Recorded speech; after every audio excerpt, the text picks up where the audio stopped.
আসসালামাইকুম। Samiha garden and নার্সারির পক্ষ থেকে সবাইকে স্বাগত।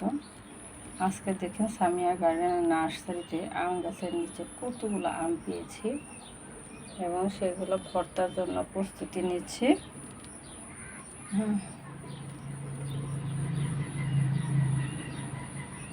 দেখেন ভর্তা, হ্যাঁ দেখেন আম কুচি হয়ে গেছে। ওখানটা লবণ, মরিচ, একটু চিনি, বেশি টকের জন্য আমি একটু চিনি দিই, একটু দুধ দিলে আরও ভালো লাগে। যার যেভাবে খেতে ইচ্ছা করে ওইভাবে বানিয়ে খেতে পারবেন।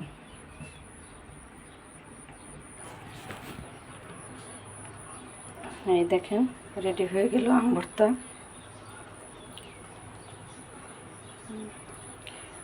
আমার কাছে আজকে দুধ নেই, সেই কারণে আমি দুধটা দিতে পারলাম না। আর মরিচ, লবণ এবং চিনি দিয়েছি এটাতে। দুধটা দিলে আরও টেস্ট হতো। খেয়ে দেখবেন, অনেক মজা হয় দুধ দিলে। ধন্যবাদ সবাইকে।